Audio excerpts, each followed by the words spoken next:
สนับสนุนโดย Bene Plus by Benefit โปรตีนดีๆจากพืชผสมไฟเบอร์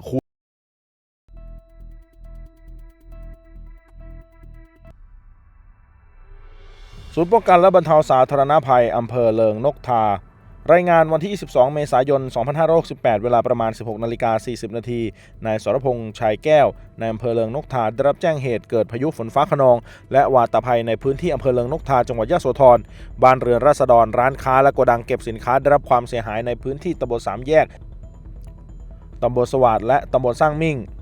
มูลค่าความเสียหายอยู่ในระหว่างการสำรวจนายอำเภอเลิงนกทาพร้อมด้วยปลัดอำเภอกำนันผู้ใหญ่บ้านผู้ช่วยผู้ใหญ่บ้านสมาชิกอสมูลนิธิกู้ภัยในพื้นที่ลงพื้นที่เข้าให้การช่วยเหลือซ่อมแซมจัดเก็บทำความสะอาดบ้านเรือนที่ได้รับความเสียหายและปรับปรุงที่อยู่อาศัยให้ประชาชนสามารถพักอาศัยได้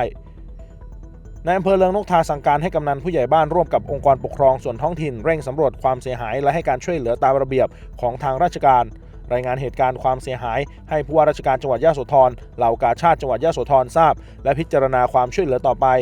สั่งการให้องค์กรปกครองส่วนท้องถิ่นและกำนันผู้ใหญ่บ้านทุกตำบลกำชับให้เตรียมความพร้อมรับมือสถานการณ์ตลอด 24 ชั่วโมงฝากเตือนขอให้ประชาชนในพื้นที่ติดตามข่าวสารพยากรณ์อากาศอย่างใกล้ชิดหากมีประกาศเตือนภัยควรเตรียมความพร้อมรับมือและปฏิบัติตามคำแนะนำของเจ้าหน้าที่ตรวจสอบความแข็งแรงของบ้านเรือนและสิ่งปลูกสร้างหากพบจุดที่อาจเป็นอันตรายควรรีบแก้ไขหลีกเลี่ยงการอยู่ในที่โล่งแจ้งขณะเกิดพายุฝนฟ้าคะนองหากพบเห็นสถานการณ์ฉุกเฉินสามารถแจ้งเจ้าหน้าที่ได้ทันที